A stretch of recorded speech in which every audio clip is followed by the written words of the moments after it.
नमस्कार विद्यार्थी मित्रांनो, क्रिएटिव्ह मॅथ्स मराठी या आपल्या YouTube चॅनलमध्ये तुमच्या सगळ्यांचं सहर्ष स्वागत आहे। आज आपण चर्चा करतोय आता 10वी गणित भाग 1 वरती मित्रांनो। बोर्डाच्या परीक्षेच्या अनुषंगाने तयारी चालू आहे आपली। मार्च 2024 ची बोर्डाची परीक्षा आपल्याला द्यायची आणि त्या अनुषंगाने जी तयारी चालू आहे त्याच्यामधली ही तिसरी व्हिडिओ। या अगोदर आपण वर्ग समीकरणे आणि दोन चलातील रेषीय समीकरणे या दोन प्रकरणांवरती चर्चा केलेली आहे। दोन प्रकरणांची रिव्हिजन घेतलेली आहे। तर या दोन्ही प्रकरणांच्या व्हिडिओ जर तुम्ही नसतील बघितल्या तर त्याच्या लिंक या व्हिडिओच्या खाली डिस्क्रिप्शन मध्ये तुमच्या सोबत शेअर करतो। त्याचबरोबर आपला एक WhatsAppचा ग्रुप आहे मित्रांनो, खूप महत्त्वाचा ग्रुप आहे। त्यावरती आपण वेगवेगळ्या प्रकारच्या व्हिडिओच्या लिंक शेअर करत असतो। तर WhatsAppचा ग्रुप तुम्ही नसेल जॉइन केला तर या व्हिडिओच्या खाली डिस्क्रिप्शन मध्ये मी WhatsAppच्या ग्रुपची सुद्धा लिंक तुमच्या सोबत शेअर केले। आणि त्याचबरोबर आपला एक ॲप आहे ज्याचं नाव आहे क्रिएटिव्ह मॅथ्स मराठी। प्ले स्टोरला जाऊन तुम्ही हा ॲप डाउनलोड करू शकता। त्या ॲपवरती सुद्धा मी काही कोर्सेस बनवलेले आहेत तुमच्यासाठी, तर ते कोर्स सुद्धा तुम्ही परचेस करू शकतात। त्याच्यामध्ये गणित भाग 1 आणि 2 च्या व्हिडिओज आहेत। ओके, तर आता आपण प्रत्यक्षात आपल्या विषयाला सुरुवात करूयात। बघा मित्रांनो, काही महत्त्वाचे मुद्दे आपल्याला या प्रकरणाच्या संदर्भात समजून घ्यावे लागतील। पहिली गोष्ट म्हणजे एकूण गुण 8। या प्रकरणावर 8 मार्काला एकूण प्रश्न विचारले जातात, 8 मार्काचे। सामान्य पद म्हणजे काय बाबा, याचा आपल्याला वापर करायचा आहे। सामान्य पद म्हणजे tn बरोबर a अधिक n वजा 1 गुणिले d हे सामान्य पदाचं एक सूत्र आहे। या सूत्राचा आपल्याला एक वापर करायचा आहे। आणि त्याचबरोबर पहिल्या n पदांची बेरीज, n पदांची बेरीज म्हणजे sn चं सूत्र, sn बरोबर n/2 कंसात 2a अधिक n वजा 1 गुणिले d हे एक सूत्र। तर ही दोन सूत्र आपल्यासाठी खूप महत्त्वाची आहेत। या दोन सूत्रांचा वापर करायचा आहे आणि त्याच्यानंतर आपल्याला शाब्दिक गणित सुद्धा बघायची आहेत। ही शाब्दिक गणित जी आहेत ती या दोन सूत्रांवरती आधारित आहेत। तर ती शाब्दिक गणित सुद्धा या दोन सूत्रांवर आधारित आहेत। तर आपल्याला या ठिकाणी या सगळ्या मुद्द्यांचा आपल्याला विचार करायचा आहे हे प्रकरण समजून घेत असताना। आता याच्यामध्ये अंकगणिती श्रेणी म्हणजे काय ते आधी आपण समजून घेऊयात आणि नंतर या प्रकरणावरची काही महत्त्वाची इम्पॉर्टंट गणित जी बोर्डाच्या परीक्षेच्या अनुषंगाने महत्त्वाची असतात अशी इम्पॉर्टंट गणित आपण यानंतर घेऊ। सुरुवातीला आपण कन्सेप्ट समजून घेऊ। बघा, अंकगणिती श्रेणी म्हणजे काय। समजा मी एक क्रमिका लिहिली 6 3 6 नंतर आपल्याकडे 9 त्याच्यानंतर 12 15 18। आता ही एक क्रमिका घेतली मी। आता ही एक क्रमिका आणि अजून एक क्रमिका मी या ठिकाणी घेतो। ती क्रमिका असते 7 आणि त्याच्यानंतर 9 11 14 22। ओके, आणि आणखी एक क्रमिका घेतो 2 4 8 16 आणि त्याच्यानंतर 32। ओके, या तीन क्रमिका आहेत, क्रमाक्रमाने लिहिलेल्या संख्या। तिघांमध्ये जर विचार केला तर बघा, इथं जर तुम्ही विचार केला तर इथे बघा एक काहीतरी रिलेशन आहे। 2 गुणिले 2 4 4 दुने 8 8 दुने 16 16 दुने 32। इथं ज्या संख्या आहेत त्या डबल होत चालल्यात। म्हणजे इथं प्रत्येक वेळेस काय केलं, 2 ने गुणलं गेलेलं आहे। 4 गुणिले 2 8 गुणिले 2 केले की 16 16 गुणिले 2 केले की 32 बरं का। 2 गुणिले 2 4 4 गुणिले 2 8 8 गुणिले 2 16 16 गुणिले 2 32। इथं जर विचार केला तर 9, इथं काय रिलेशन बघा, 9तून 7 गेले 2 11तून 9 गेले 2 14तून 11 गेले 3 22तून 14 गेले 8। इथं काय व्यवस्थित रिलेशन नाही बसत। इथं आपल्याकडं इथं या दोन ठिकाणी 2 2 वजाबाकी दिसते, इथं 3 दिसते, इथं 8 दिसते। आता हिला आपण क्रमिका पण म्हणणार नाही, हिला आपण क्रमिका म्हणू कारण इथं काय बाबा, दोन पदांमध्ये एक ठराविक नियम आहे। या संख्या लिहिल्या गेलेल्या आहेत त्या ठराविक नियमाने लिहिल्या गेल्यात। 2 2 ने गुणत गेले म्हणजे डबल होत गेल्यात। आता इथं जर बघितलं तर 6 अधिक 3 9 बरोबर, 12 अधिक 3 9 अधिक 3 12 12 अधिक 3 15 आणि 15 अधिक 3 18। म्हणजे इथं काय होत गेलं की 3 3 3 3 वाढत गेलेत म्हणजे प्लस होत घेतलेत। मग आता इथं बघा या दोघांमधला फरक 9 आणि 6 मधला फरक, 9तून 6 गेले 3 12तून 9 गेले 3 15तून 12 गेले 3 आणि 18तून 15 गेले 3। आता या तिघांमध्ये काय डिफरन्स आहे बघा, तो लक्षात घ्या आणि त्याच्यावरून अंकगणिती श्रेणी म्हणजे काय समजेल। इथं जर बघितलं तर प्रत्येक पदांमधला फरक सारखा आहे। फरक किती आहे बाबा, 3 आहे बरोबर ना। प्रत्येक 2 2 पदांमधला फरक 3 आहे। इथं कुठलंच रिलेशन सापडत नाही आणि इथं काय रिलेशन आहे की गुणलंय 2 ने, सगळीकडे 2 ने गुणलंय पण फरक सारखा आहे का। 4तून 2 गेले तुमच्याकडे उरतात 2, 8तून 4 गेले 4, 16तून 8 गेले 8 उरतात, 32तून 16 गेले 16 उरतात बरोबर ना। इथं वजाबाकी किंवा दोघांमधला फरक सारखा नाहीये, 2 ने गुणत गेले पण फरक सारखा नाहीये। इथं फरक सारखा आहे म्हणून याला अंकगणिती श्रेणी म्हणतात। अंकगणिती श्रेणी म्हणजे काय, जिथं फरक सारखा पाहिजे, दोन क्रमगत पदांमधला फरक म्हणजे ती वजाबाकी सगळीकडे सारखी पाहिजे तर तिला आपण अंकगणिती श्रेणी म्हणू शकतो। आता अजून एक उदाहरण जर आपण घ्यायचं झालं, समजा मी एक उदाहरण घेतो तुमच्यासाठी अजून एक। समजा एक उदाहरण आहे माझ्याकडं 5 आहे, 5 आणि 4 9 9 आणि 4 13 13 आणि 4 17 17 आणि 4 21। इथं बघितलं तर फरक सारखा आहे। 9तून 5 गेले 4, 13तून 9 गेले 4, 17तून 13 गेले 4, 21तून 17 गेले 4, सगळीकडे वजाबाकी 4 4 4 येते, म्हणून याला अंकगणिती श्रेणी म्हणणार. आता मी समजा एक लिहिले अशी 10, 11, 12, 13, 14, 15, 16, 17, 18 आणि 19 लिहिलं. बघा इथं वजा 19 लिहिलं. तर ही क्रमिका अंकगणिती श्रेणी आहे का बघा. 12तून 10 गेले 2, 14तून 12 गेले 2, 16तून 14 गेले 2, 18तून 16 गेले 2 आणि 19तून 18 गेला 1. ह्या 4 ठिकाणी वजाबाकी 2 येते, पण एका ठिकाणी वजाबाकी 1 येते. म्हणजे एका ठिकाणातला फरक जो आहे तो 1 येतोय, बाकी 4 ठिकाणी फरक 2 आहे, पण एकाच ठिकाणी फरक 1 येतोय. मग तुम्ही असं म्हणाल का बाबा ही अंकगणिती श्रेणी आहे बाबा, एवढ्या ठिकाणी तर येतोय, मग तरी सुद्धा याला अंकगणिती श्रेणी म्हणायची नाही. प्रत्येक पदांमधला फरक सारखा पाहिजे. एक पण असं पद नको की ज्याच्यामध्ये फरक काहीतरी वेगळा आहे. म्हणजे वजाबाकी प्रत्येक 2 पदांमधली सारखी पाहिजे, तिला आपण अंकगणिती श्रेणी म्हणतो. आता प्रत्यक्षात काही गणितं घेऊयात. अशी काही गणितं घेऊयात की बाबा जी बोर्डाच्या परीक्षेला आतापर्यंत येऊन गेली होती किंवा येऊ शकतात या प्रकारचे. हा प्रश्न विचारलाच जातो आपल्याला. काय प्रश्न आहे, पुढीलपैकी कोणत्या क्रमिका अंकगणिती श्रेणी आहेत. आता आपण म्हटलं की अंकगणिती श्रेणी कशाला म्हणतात, दोघांमधला फरक सारखा पाहिजे. इथं 4तून 2 गेले 2, 6तून 4 गेले 2, 8तून 6 गेले 2, इथं सगळीकडे वजाबाकी 2 2 येते. म्हणजे ही अंकगणिती श्रेणी आहे तुम्ही डायरेक्ट म्हणाल. पण असं डायरेक्ट हो किंवा नाही लिहायचं नाही. इथं काय करायचं, आपण इथं जरा व्यवस्थित लिहून घ्यायचं उत्तर. कसं बघा, पहिला प्रश्न आपण सोडू.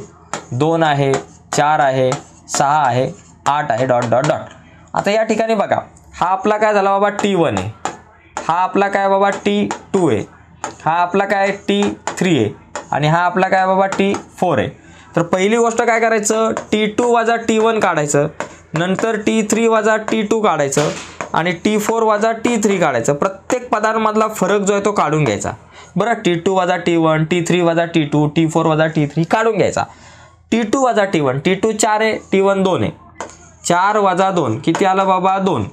T3 वजा T2, T3 किती 6 वजा T2 किती 4, 6तून 4 गेले 2. T4 वजा T3, T4 8 वजा T3 किती बाबा 6 आहे, 8तून 6 गेले 2. इथं सगळीकडे वजाबाकी 2 आहे. मग इथं लिहायचं, असं लिहायचं, येथे साधारण फरक स्थिर आहे, साधारण फरक स्थिर आहे, फरक स्थिर आहे, बरोबर, स्थिर आहे. म्हणून ही क्रमिका अंकगणिती श्रेणी आहे. म्हणून ही क्रमिका अंकगणिती श्रेणी आहे, अंकगणिती श्रेणी आहे, गणिती श्रेणी आहे. हे आपल्या लक्षात ठेवलं पाहिजे आपण. ओके, याला आपण अंकगणिती श्रेणी म्हणतो. ठीक आहे. आता हे अशा प्रकारे इथं उत्तर आपल्याला लिहिता आलं पाहिजे. प्रत्येक पदांमधला फरक सारखा आहे तर तिला अंकगणिती श्रेणी म्हणणार, अन्यथा नाही. ओके. आता दुसरं उदाहरण जर आपण बघितलं, इथं या उदाहरणामध्ये हा आपला T1, हा आपला T2 आणि हा आपला T3. बघा इथं काय करायचं, T2 वजा T1, T2 किती 0.33 आणि वजा T1 किती 0.3. आता ही वजाबाकी कशी करायची बघा, 0.33 वजा 0.3, 0.3 म्हणजे पुढे एक 0 असतो. बघा 3तून 0 गेले 3 आणि 3तून 3 गेले 0, हा पॉईंट आणि हा 0, म्हणजे काय आलं बाबा इथं 0.03. ओके. आता T3 वजा T2 करू. T3 किती 0.333 वजा T2 किती 0.33, बरोबर किती उत्तर येतं बघा, 0.333 वजा 0.33. बरं का, 0.333 वजा 0.33. इथं 0 घ्या. 3तून 0 गेले 3, 3तून 3 गेले 0, 3तून 3 गेले 0 आणि इथं 0.003. आता बघा मला सांगा, ही दोन फरक आले ते सारखे आहेत का. इथं 0.03 आहे आणि इथं 0.003 आहे. ह्या दोन्ही संख्या वेगवेगळ्या आहेत. मग इथं लिहायचं, येथे साधारण फरक स्थिर नाही, येथे साधारण फरक स्थिर नाहीये, स्थिर नाही. म्हणून ही क्रमिका अंकगणिती श्रेणी नाही. म्हणून दिलेली क्रमिका अंकगणिती श्रेणी नाही असं लिहायचं. दिलेली क्रमिका अंकगणिती श्रेणी नाही, अंकगणिती श्रेणी नाही. ओके, अंकगणिती श्रेणी नाही, श्रेणी नाही. तर हे तुमच्या लक्षात आलं असेल की कशाला अंकगणिती श्रेणी म्हणतात आणि कशाला नाही. साधारण फरक दोन क्रमगत पदांमधला सगळीकडे सारखा आला तर तिला अंकगणिती श्रेणी म्हणायचं, अन्यथा नाही. तर हे प्रश्न आपल्याला विचारले जातात. हा प्रश्न महत्त्वाचा आहे. पुढचा जर प्रश्न आपण बघितला तर इथे बघा, एका अंकगणिती श्रेणीचे पहिले पद आणि सामान्य फरक. आता पहिले पद आणि सामान्य फरक म्हणजे काय ते सांगतो. समजा माझ्याकडे एक अंकगणिती श्रेणी आहे जी आहे 10, 13, 16, 19 ... ही एक अंकगणिती श्रेणी आहे. तर याच्यामध्ये बघा 13तून 10 गेले 3, 16तून 13 गेले 3, 19तून 16 गेले 3 झाले. आता याच्यामध्ये काही गोष्टी असतात. याच्यामध्ये जो साधारण फरक आहे बघा, 13तून 10 गेले 3, 16तून 13 गेले 3 आणि 19तून 16 गेले 3, याला आपण म्हणतो साधारण फरक म्हणजे डी. तो किती झाला 3. साधारण फरक म्हणजे डी. इंग्लिशमध्ये कॉमन डिफरन्स म्हणतो आपण, म्हणून तो डी. ओके. त्याच्यानंतर इथं पहिले पद, पहिल्या नंबरला कोण आहे 10 आहे. पहिल्या नंबरला 10 आहे, त्याला आपण ए म्हणतो. म्हणजे पहिले पद म्हणजे काय ए. ते पहिले पद जे असतं त्याला ए पण म्हणतो, त्याला T1 पण म्हणतो आपण, बरोबर. म्हणजे ए बरोबर 10 आपल्याकडे आहे आणि T1 बरोबर पण 10. आणि डी म्हणजे साधारण फरक. 13तून 10 गेले 3, 16तून 13 गेले 3, 19तून 16 गेले 3, हा साधारण फरक. ओके. आता ह्या गोष्टी तुमच्या लक्षात आल्या. आता इथं जाऊयात. हा एक प्रश्न आहे की या प्रकारचा प्रश्न दरवर्षी विचारला जातो. बघा, एका अंकगणिती श्रेणीचे पहिले पद ए आणि सामान्य फरक डी असेल तर ती अंकगणिती श्रेणी लिहा. आता याच्यामध्ये एक गोष्ट झालेली आहे, म्हणजे एक प्रश्न राहिलेला आहे मला असं वाटतं. थांबा बघूयात आपण पुढे आहे का नाही. तर या ठिकाणी काय आहे की इथं एक लक्षात घ्या, साधारण फरक ए ची किंमत दिलेली नाही आहे. समजा ए ची किंमत 5 असेल आणि फरक जो आहे तो 3 आहे. ओके, हे लक्षात घ्या. प्रश्नात थोडासा बदल करा की एका अंकगणिती श्रेणीचे पहिले पद 5 आहे आणि साधारण फरक डी म्हणजे 3 आहे, तर ती अंकगणिती श्रेणी लिहा. आता ए बरोबर आपल्याकडे किती 5 आणि डी बरोबर आपल्याकडे किती 3 आहे. ओके. आता ती अंकगणिती श्रेणी कशी लिहायची सांगतो. तिची पहिली 3-4 पदं काढा. म्हणजे T1 काढू, T2 काढू, T3 काढू, T4 काढू. इथं प्रश्न कसा विचारला जाईल, एकतर पहिली 4 पदे काढा, पहिली 3 पदे काढा किंवा ती अंकगणिती श्रेणी लिहा, असा प्रश्न येऊ शकतो.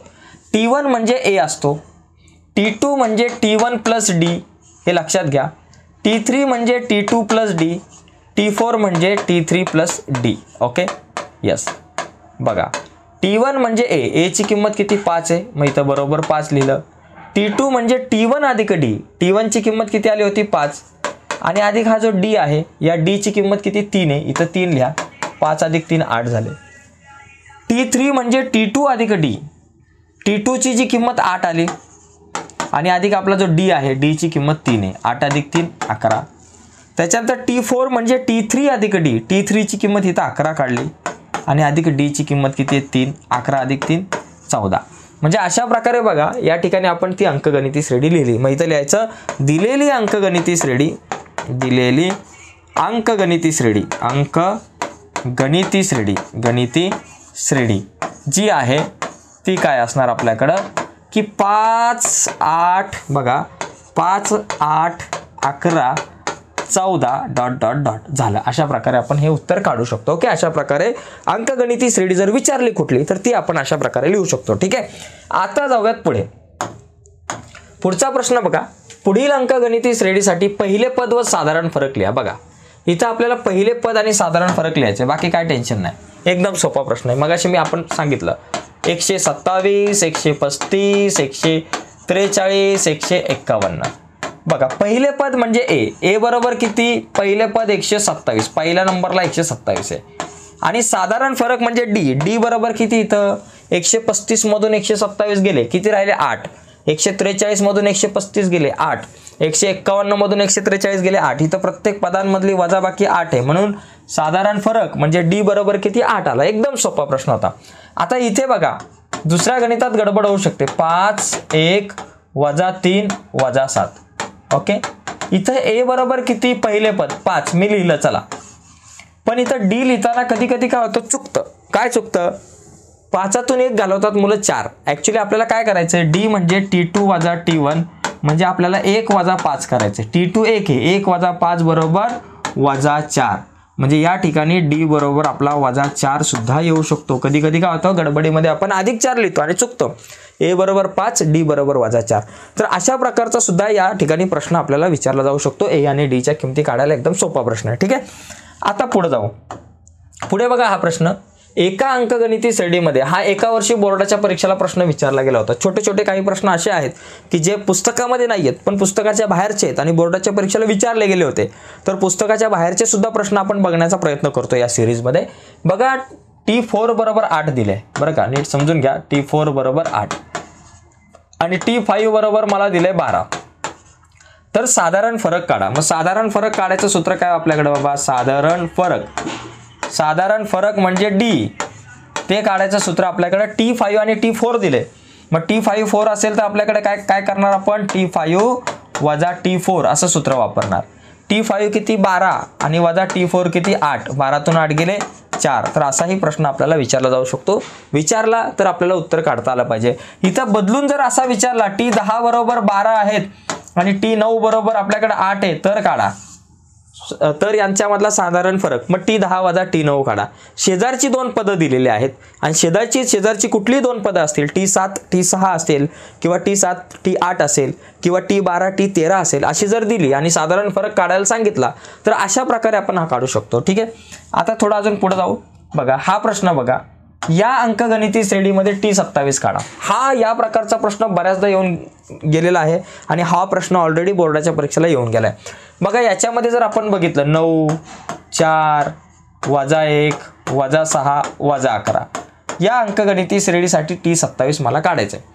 आता T27 T28 TN SN यांसारखी ज्यावेळेस आपण सूत्र वापरतो तर ती सूत्र वापरण्याच्या अगोदर आपल्याला A आणि D च्या किमती काढणं खूप गरजेचं असतं। ओके, आता इथं मला जर का T27 काढायचंय, मग T27 काढण्यासाठी मी सूत्र कुठलं वापरणार, TNचं बरं का। मला TNचं सूत्र वापरायचं। TNचं सूत्र काय बाबा आपल्याकडं, बघा TN बरोबर A अधिक N वजा 1 गुणिले D। T27 काढायचंय म्हणजे मला हे TNचं सूत्र या ठिकाणी वापरायला पाहिजे।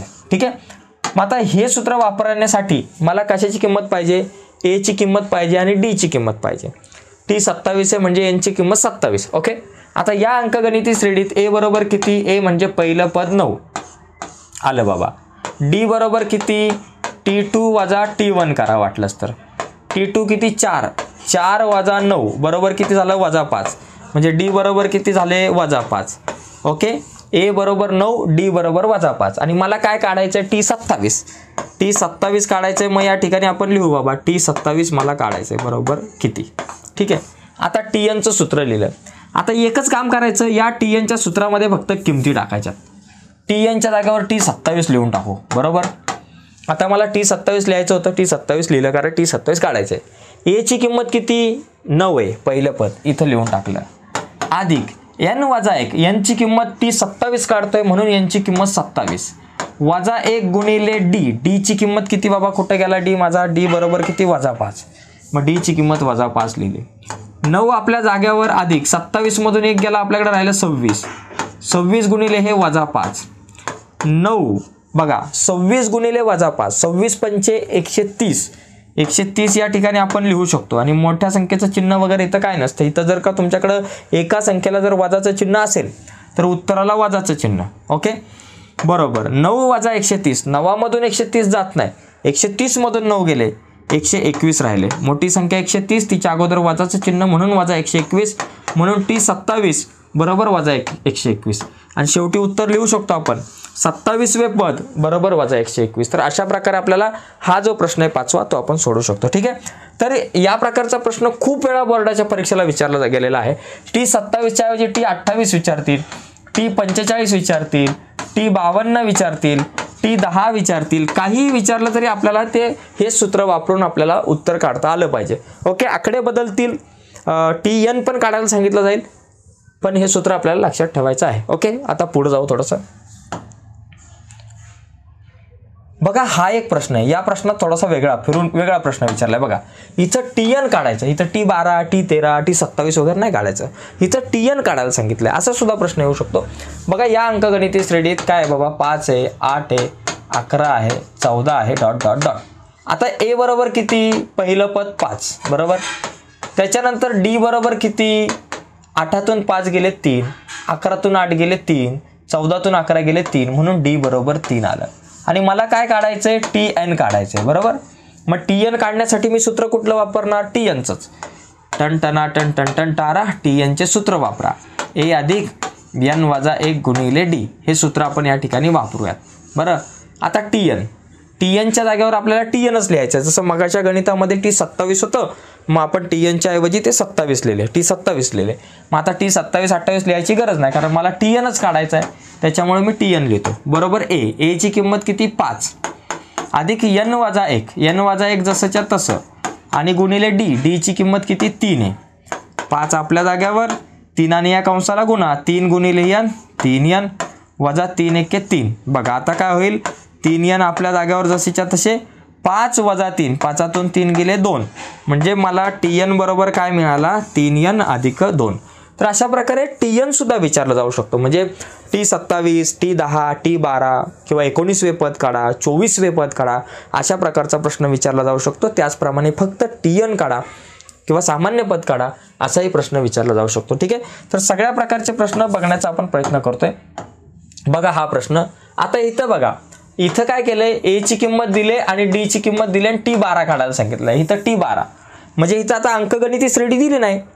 अगोदरच्या प्रश्नांमध्ये अंकगणिती श्रेणी दिली होती, त्याच्यावरून आपण ए काढलं, नंतर डी काढलं आणि मग आपण ते t27 आणि tn काढलं.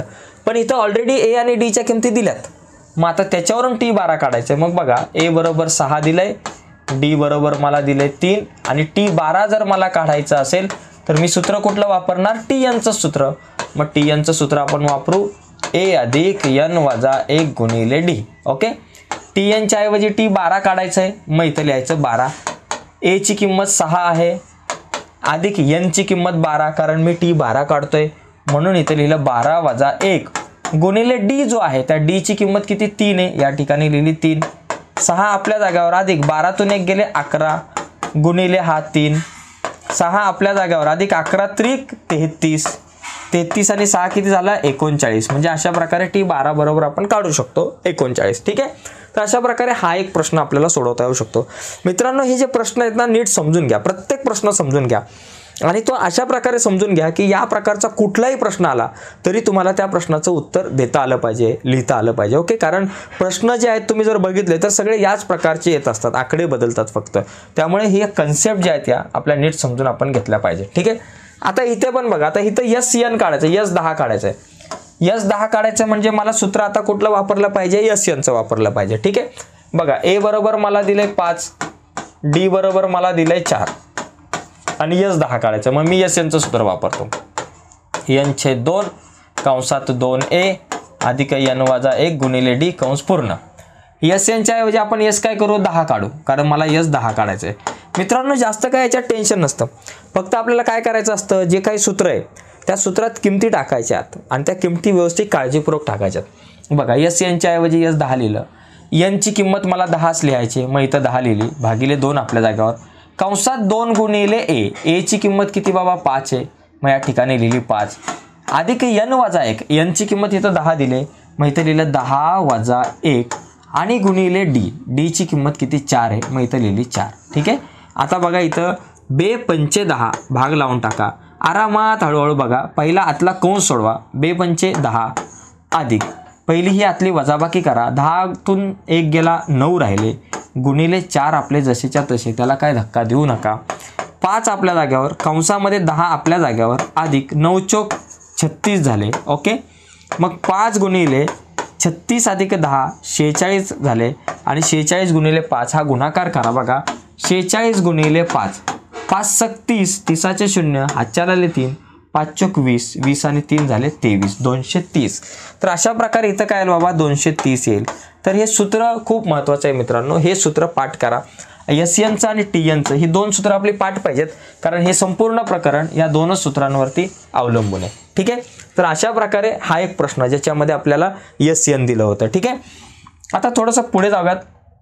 बघा, इथं कुठलं सूत्र वापरायचं बघा, हे एक शाब्दिक गणित आहे. एका अंकगणिती श्रेणीसाठी वाचा नीट प्रश्न. एका अंकगणिती श्रेणीसाठी पहिले पद 6 आहे, पहिले पद म्हणजे a बरोबर 6 आणि साधारण फरक 3 आहे. साधारण फरक म्हणजे d, तो दिलाय 3 बरोबर 3. तर आपल्याला सांगितलंय पहिल्या 10 पदांची बेरीज काढा. काय सांगितलंय, पहिल्या 10 पदांची बेरीज ज्या वेळेस बेरीज शब्द येईल, आता इथं सूत्र वापरायचं आहे, एकतर TNचं वापरा किंवा SNचं. मग लक्षात घ्या, ज्या वेळेस बेरीज शब्द येईल त्यावेळेस SNचं सूत्र वापरायचं. जर इथं असा प्रश्न असता की बाबा पहिले पद 6, साधारण फरक 3 आहे, तर 10वे पद काढा, 10वे पद काढा असा प्रश्न असता तर TN वापरलं असतं. 10 पदांची बेरीज शब्द आलाय म्हणून SN आता आपण वापरूयात. मग इथं मला बेरीज 10 पदांची म्हणून S10 काढायचं आहे. मग SNचं सूत्र या ठिकाणी आपण लिहूयात, N/2 कंसात 2A अधिक N वजा 1 गुणिले D. सूत्र खूप महत्त्वाचं आहे. याच्यात आता किमती टाकू. SNच्या ऐवजी S10 आपण लिहू. ओके, कारण मला 10 पदांची बेरीज काढायची आहे. Nच्या जागेवर 10 लिहा, भागिले 2 आपल्या जागेवर, कंसात 2 गुणिले A ची किंमत 6 आहे, 6 लिहिली, अधिक N वजा 1. N किती बाबा 10 आहे, मग या ठिकाणी लिहिलं 10 वजा 1 गुणिले D. D ची किंमत किती 3 आहे, तर ती 3 किंमत या ठिकाणी आपण लिहिली. ओके, आता बे 5 10 म्हणून 5 कंसात लिहूयात, बे सक 12 झाले, अधिक 10तून 1 गेला 9 झाला आणि गुणिले आपले 3 झाले. ओके, आता 5 कंसात 12 आपल्या जागेवर, 9 त्रिक किती झाले बाबा 27 झाले. ओके, मग आता आपल्याकडे काय येईल बाबा, S10 बरोबर 5 गुणिले 27 अधिक 12 किती 39, 39 लिहिले. आता बघा 39 गुणिले 5 हा गुणाकार करा, 5 9 45चे 5 हातच्या आले 4, 5 त्रिक 15, 16 17 18 19 किती झाले बाबा 195. ओके, या ठिकाणी आपण लिहू शकतो 195. तर अशा प्रकारे मित्रांनो हा जो प्रश्न आहे तो आपल्याला सोडवता येऊ शकतो. या प्रश्नाकडे आपण बघू शकतो, एकदम सोपा आहे मित्रांनो. पहिल्या 10 पदांची बेरीज होती म्हणून SNचं सूत्र वापरलं. तर हेच प्रश्न रिपीट होतात. कधी कधी काय होईल, एका अंकगणिती श्रेणीसाठी पहिले पद 10 असेल, त्याच्यानंतर साधारण फरक 4 असेल, तर त्याच्या पहिल्या 20 पदांची बेरीज काढा, 15 पदांची बेरीज काढा, आकडे बदलतील पण गणितं हीच राहतील. ठीक आहे, पुढे जाऊयात. आता पुढचा प्रश्न बघा. हा एक प्रश्न जो आहे तो जुन्या पुस्तकातला होता, जुन्या पुस्तकामधला प्रश्न होता, परंतु आपल्यासाठी खूप महत्त्वाचा आहे, येऊ शकतो बोर्डाला, किंवा अशा प्रकारचे जुन्या पुस्तकातले सुद्धा प्रश्न किंवा पुस्तकाच्या बाहेरचे प्रश्न सुद्धा येतात. हा पुस्तकाच्या बाहेरचा प्रश्न आहे थोडासा. असं समजा, मेरीला दरमहा 15,000 रुपयाची नोकरी मिळाली, तिला दरमहा 100 रुपये पगारवाढ होते, तर 20 महिन्यानंतर तिचा पगार काढा. बघा, आता तिला मेरीला दर महिन्याला 15,000ची नोकरी मिळाली, एका महिन्याला पगार बाबा 15,000 रुपये आहे. मग पहिल्या महिन्याचा तिचा बाबा पगार किती झाला 15,000 रुपये, आणि दर महिन्याला तिचे 100 रुपये वाढतात. पगार वाढ किती बाबा 100 रुपये. मग दर महिन्याला 100 रुपये वाढतात, म्हणजे पहिल्या महिन्यात तिची 15,000च असणार पगार, आणि त्याच्यानंतरच्या पुढच्या महिन्यामध्ये किती बसणार बाबा 15,000 100 रुपये वाढले, त्याच्यानंतर 15,200 रुपये झाले, त्याच्यानंतर 15,300 रुपये झाले. असा करत करत तिचा पगार वाढतोय. तर आपल्याला काय विचारले बाबा या ठिकाणी, तर 20 महिन्यानंतर तिचा पगार किती असणार आहे, 20 महिन्यानंतर. आता पहिल्या महिन्यातला पगार T1, दुसऱ्या महिन्यातला T2, तिसऱ्या महिन्यातला T3, चौथ्या महिन्यातला T4, 5व्या महिन्यातला T5, तर तिचा 20व्या महिन्यातला पगार आपण काढू, T20 काढू. बरं ना, आपल्याला तिचा 20 महिन्यानंतरचा पगार काढायचा. 20 महिन्यानंतर जो काय तिचा पगार मिळणार आहे कंप्लीट झाल्यानंतर, तर तो पगार काढण्यासाठी आपण T20चं सूत्र वापरणार. मग या ठिकाणी A बरोबर किती बाबा, A बरोबर किती 1500, कारण तिचा पहिल्या महिन्यातला पगार असं लिहायचं. मेरीचा पहिल्या महिन्यातला पगार 15,000 रुपये, म्हणून या ठिकाणी A बरोबर 15,000. आणि D बरोबर किती बाबा, बघा 15,000 100 मधून 15,000 गेले 100, 15,200 मधून 15,100 गेले 100 राहिले, कारण तिचा दर महिन्याला पगार 100 रुपये वाढतोय. म्हणजे इथं साधारण फरक जो आहे तो किती असणार 100. मग या ठिकाणी दिला 100, आणि मला काय काढायचं आहे तिचा 20 महिन्यानंतरचा पगार म्हणजे T20 आपल्याला या ठिकाणी काढायचं आहे. मग T20 काढण्यासाठी TNचं सूत्र वापरू, बरोबर A अधिक N वजा 1 गुणिले D. आपल्याला काय काढायचं आहे 20वे पद काढायचं आहे, 20 महिन्यांचा पगार काढायचा आहे, 20 महिन्यानंतरचा पगार काढायचा म्हणून T20. A ची किंमत किती 15,000 आपल्या जाग्यावर, अधिक N वजा 1, N किती 20 वजा 1 गुणिले D किती बाबा 100 आहे, 100 लिहिला. 15,000 आपल्या जाग्यावर जसेच्या तसे, 20तून 1 गेला 19 झाले, आणि गुणिले हे आपले 100 आले. 15,000 आपल्या जाग्यावर जसेच्या तसे, अधिक 19 गुणिले 100 किती झाले 1900 झाले. मग 15,000 अधिक 1,900, 15 आणि 1 16,900 आपल्याकडं आलेला आहे. उत्तराला 16,900. आणि मग नंतर लिहायचं की बाबा मेरीचा 20 महिन्यानंतरचा पगार 16,900 असेल. असा प्रश्न आला. याच्यामध्ये समजा एक प्रश्न असा विचारला असता की तिचे 20 महिन्यांच्या पगारांची बेरीज काढा. 20 महिन्यांच्या पगारांची बेरीज शब्द आला असता तर मग आपण S20 वापरला असतं, पण सध्या तरी आपण इथंच थांबू शकतो. ओके. आता पुढचा एक प्रश्न आपण या ठिकाणी बघूयात. पुढचा जो प्रश्न आहे बघा, या ठिकाणी सचिनने राष्ट्रीय बचत प्रमाणपत्रामध्ये पहिल्या वर्षी 500 रुपये गुंतवले, दुसऱ्या वर्षी 5,000 गुंतवलेत, दुसऱ्या वर्षी 7,000 गुंतवले, तिसऱ्या वर्षी 9,000 गुंतवले. याप्रमाणे रक्कम गुंतवली तर 12 वर्षातील एकूण गुंतवणूक काढा. इथं प्रश्न काय, 12 वर्षातली एकूण गुंतवणूक म्हणजे पहिल्या वर्षातली गुंतवणूक अधिक दुसऱ्या वर्षातली गुंतवणूक अधिक तिसऱ्या वर्षातली गुंतवणूक अधिक चौथ्या, 5व्या, 6व्या, 7व्या, 8व्या, 9व्या, 10व्या, 11व्या, 12व्या सगळ्यांची बेरीज करायची, म्हणजे इथं SNचं सूत्र वापरायचं आहे. बघा या ठिकाणी लक्ष देऊन लिहा. याच्यामध्ये यांनी काय केले, पहिल्या महिन्यात 5,000 रुपये पहिल्या वर्षी गुंतवलेत, दुसऱ्या वर्षी 7,000 रुपये त्यांनी गुंतवले, तिसऱ्या वर्षी 9,000 रुपये अशा प्रकारे त्यांनी गुंतवलेत. ओके. तर त्याच्या 12 वर्षातील त्याची एकूण गुंतवणूक, 12 वर्षातील गुंतवणूक म्हणजे S12 मला काढायची. एकूण गुंतवणूक म्हणजे सगळ्या गुंतवणुकीची त्याची बेरीज आपल्याला काढायची. ओके. मग आता इथं A बरोबर किती, पहिल्या वर्षातील गुंतवणूक A बरोबर 5,000 रुपये बरोबर. त्याच्यानंतर इथं साधारण फरक काय असणार आहे बाबा, D बरोबर काय असणार आहे साधारण फरक, 7,000मधून 5,000 गेले 2,000, 9,000मधून 7,000 गेले 2,000, म्हणजे तो प्रत्येक वर्षी काय करतोय बाबा, 2,000 रुपये वाढवतोय. मग या ठिकाणी D बरोबर आपल्याकडे आले 2,000 रुपये. ओके. आणि आपल्याला काय काढायचं आहे, त्याची 12 वर्षातली एकूण गुंतवणूक म्हणजे मला S12 या ठिकाणी काढायचं आहे. म्हणजे सूत्र कुठलं वापरायचं, SNचं लिहून काढा. SN बरोबर N/2 कंसात 2A अधिक N वजा 1 गुणिले D कंस पूर्ण. ओके. आता याच्यात किमती टाकून द्या. SNच्या ऐवजी S12 लिहू, N/2च्या ऐवजी 12/2 लिहू, कंसात 2 गुणिले A ची किंमत किती 5,000 या ठिकाणी लिहिले 5,000 अधिक N वजा 1 N ची किंमत 12 वजा 1 गुणिले D ची जी किंमत आहे ती D ची किंमत किती बाबा इथं दिले 2,000 लिहिली. ओके झालं.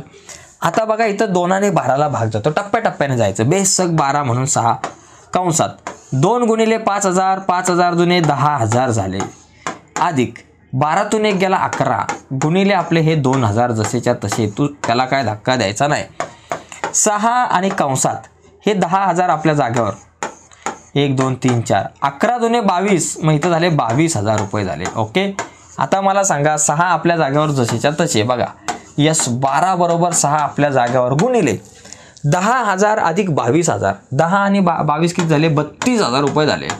ओके. मग आता 32,000 गुणिले 6 बरं का, 6 दुने 12चे 2 हातच्याला 1, 6 18 आणि 1 19 झाला. ओके. आणि हे 3 शून्य किती झाले बाबा 1,92,000. म्हणजे यांची जवळपास 12 वर्षातील एकूण गुंतवणूक 1,92,000 असेल. मग इथं लिहायचं सचिनची 12 वर्षातील एकूण गुंतवणूक 1,92,000 असेल. आता समजा इथं आपण SN वापरलं, पण समजा जर का प्रश्न असा असता की बाबा त्याची 12व्या वर्षात तो किती रुपये गुंतवेल, म्हणजे 12व्या वर्षात म्हणजे सचिन पहिल्या वर्षात 5,000 गुंतवतोय, दुसऱ्या वर्षात 7,000 गुंतवतोय, तिसऱ्या वर्षात 9,000 गुंतवतोय, तर तो 12व्या वर्षात किती रुपये गुंतवेल. प्रश्न असा जर असता 12व्या वर्षात किती गुंतवेल, मग त्यावेळेस T12 काढलं असतं. पण इथं प्रश्न विचारलाय 12 वर्षातली एकूण गुंतवणूक म्हणजे सगळ्या गुंतवणुकींची बेरीज, त्यामुळे आपण इथं SNचं सूत्र वापरलं. ठीक आहे. आता पुढचा प्रश्न बघूयात आपण. बघा या ठिकाणी पुढचा प्रश्न आपल्या समोर आहे 12वा प्रश्न. या प्रश्नात बघा काय दिले, खालील अंकगणिती श्रेणीसाठी T1 काढा, TN काढायचं आहे आणि TN काढल्यानंतर त्या TN वरून आपल्याला 30वे पद काढायचे. बरं का, लक्षात घ्या. अंकगणिती श्रेणी काय दिले 3 आहे, 8 आहे, त्याच्यानंतर पुढे किती बाबा 13 आहे आणि 18 आहे. प्रश्न काय पण असू द्या, एखादी अंकगणिती श्रेणी आपल्या समोर आली तर सगळ्यात पहिली गोष्ट A आणि D च्या किमती काढून टाकायच्या. बरं का. बघा या ठिकाणी पहिली A ची किंमत काढू. A बरोबर किती बाबा, A म्हणजे पहिले पद 3 आणि त्याच्यानंतर D म्हणजे साधारण फरक. 8तून 3 गेले 5, 13तून 8 गेले 5, 18तून 13 गेले 5, D बरोबर किती 5. मला काय काढायला सांगितलं, पहिलं सांगितलं TN काढा आणि TN काढल्यानंतर त्या TN वरून T30 काढा. तर पहिलं TN काढू. TNचं सूत्र लिहा. टन टना टन टन टन टारा TNचे सूत्र वापरा. TN बरोबर A अधिक N वजा 1 गुणिले D हे सूत्र आपण या ठिकाणी लिहिलं. बरं, सूत्र लिहिल्यानंतर आता या सूत्रामध्ये किमती टाकून देऊ मित्रांनो. मला पहिली गोष्ट पहिलं TNच काढायचं आहे. मग Aच्या जागेवर किती लिहिणार बाबा? 3 आहे Aची किंमत. Nच्या जागेवर N वजा 1 गुणिले D. D ची किंमत आहे 5. बरं, लिहिले. 3 आपल्या जागेवर अधिक 5 या कंसाला गुणू. 5 गुणिले N 5N वजा 5 एके 5 झालं बाबा. चला, हा 5N आपल्या जागेवर, त्याला काय धक्का नको द्यायला. 3 वजा 5, 3तून 5 जात नाही, 5तून 3 गेले 2, मोठ्या संख्येचं चिन्ह वजा. म्हणजे मला TN बरोबर किती मिळाला? TN बरोबर 5N वजा 2. आता मला काय काढायचंय? T30 काढायचंय. यांनी काय विचारलंय की बाबा जे तुम्ही T30 काढाल ते T30 या TN वरून काढा. म्हणजे याचाच वापर करून T30 काढू शकता. कसं बघा, TN बरोबर 5N वजा 2. बघा, TNच्या जागेवर T30 काढू आपण, कारण मला T30 काढायचंय. 5 गुणिले Nच्या जागेवर लिहू 30 वजा 2. बघा, 5 त्रिक 15 म्हणजे 150 वजा 2. 150 मधून 2 गेले, किती राहिले बाबा? 148. अशा प्रकारे आपण T30 म्हणजे 30वे पद काढू शकतो, 148. किंवा इथं तुम्ही TNचं जर सूत्र वापरलं समजा असं, बघा बरं का, आता ही तर ट्रिक नाही वापरायची. इथं त्यांनी सांगितलंय की TN वरूनच 30वं पद काढायचंय. पण समजा डायरेक्ट जर आपल्याला काढायचं झालं बाबा, A बरोबर माझ्याकडे किती 3 आहे आणि D बरोबर माझ्याकडे 5 आहे आणि मग आपण TNचं सूत्र वापरतो, A अधिक N वजा 1 गुणिले D. या पद्धतीने जर काढलं T30 तर किती येते बघा. A ची किंमत 3 आहे, Nच्या जागेवर इथं 30 आहे म्हणून या ठिकाणी आपण 30 लिहू.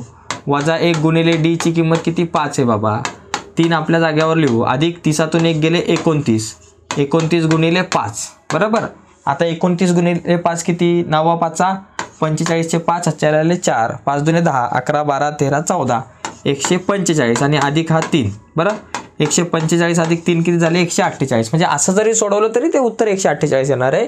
आणि यामध्ये जर तुम्ही यांच्या जागेवर 30 लिहिलं तरी तुमचं उत्तर 148 येणार आहे. ओके, पण आपल्याला परीक्षेला याच पद्धतीने जावं लागेल आपल्याला, कारण त्यांनी काय सांगितलं की आधी तुम्ही TN काढा आणि त्या TNचा आधार घेऊन तुम्ही T30 काढा. ओके, तर बघा या ठिकाणी तुम्हाला हे असं नाही लिहायचं, तर हे आपल्याला असं सोडवायचं आहे. ठीक आहे, तर आता पुढे जाऊयात आपण पुढच्या प्रश्नाकडे. 13 नंबरचा जो प्रश्न आहे त्याच्याकडे आपण वळूयात. ओके, बघा इथं 13 नंबरचा प्रश्न बघा थोडासा वेगळा आहे. इथं काय बाबा दिलंय? 4 ने भाग जाणाऱ्या 2 अंकी नैसर्गिक संख्या किती असेल? बघा 2 अंकी संख्या विचारलंय आणि भाग कितीने गेला पाहिजे? 4 ने. तसं बघायला गेलं तर 2 अंकी संख्या कुठल्या? 11 12 13 14 15 16 17 डॉट डॉट डॉट 99 पर्यंत येतात. बरोबर, 99 पर्यंत म्हणजे 96 97 98 99 पर्यंत. म्हणजे या 2 अंकी संख्यांचा जर विचार केला तर या 2 अंकी संख्या 11 पासून सुरू होतात आणि 99ला संपतात. बरोबर, परंतु आपल्याला काय विचारलंय की 4 ने भाग जाणाऱ्या याच्यातल्या संख्या आपल्याला कुठल्या पाहिजे? 4 ने भाग जाणाऱ्या संख्या शोधायच्यात फक्त आणि त्या मोजून आपल्याला लिहायच्यात. मग 4 ने भाग जाणाऱ्या संख्या कुठल्या? 12ला 4 ने जातो का? भाग येत जातो. 12ला 4 ने भाग जातो.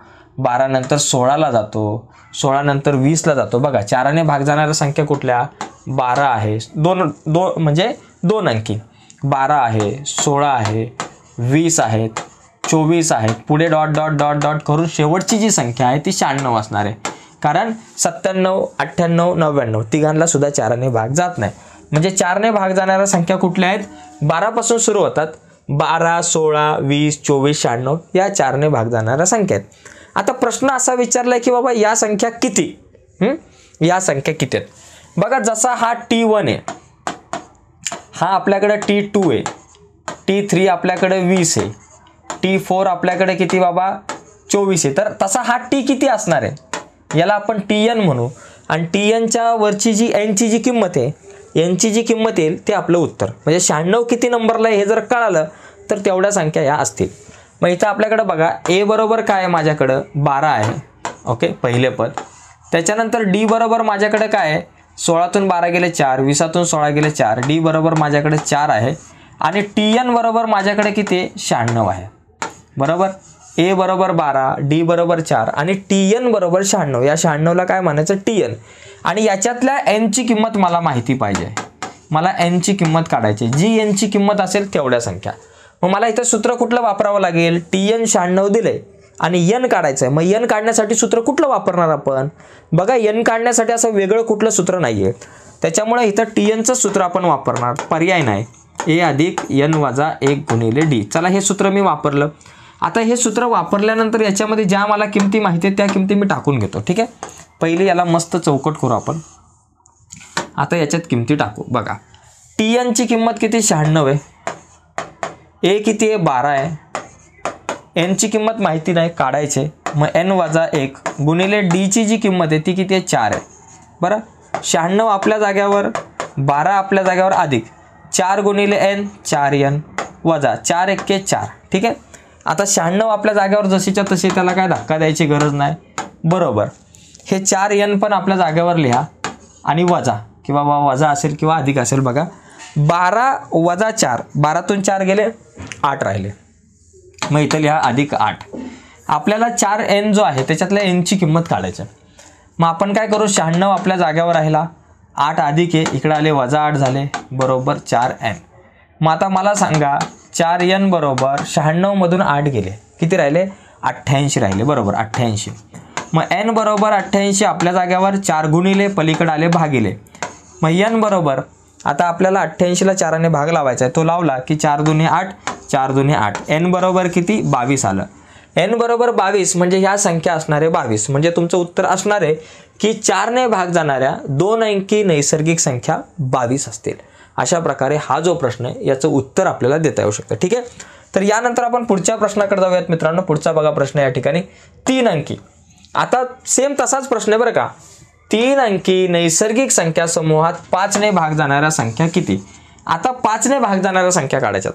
पण त्या कुठल्या 3 अंकी संख्यांमध्ये. किती 3 अंकी संख्यांमध्ये. कशा बघा 3 अंकी संख्यांची सुरुवात कुठून होते 100 पासून. बघा 100 101 102 बरं का 103 104 105 dot dot dot dot dot पासून कुठपर्यंत 995 996 997 998 ते 999 पर्यंत. म्हणजे जर आपण विचार केला तर 100 पासून 3 अंकी संख्या सुरू होतात आणि 999 ला संपतात.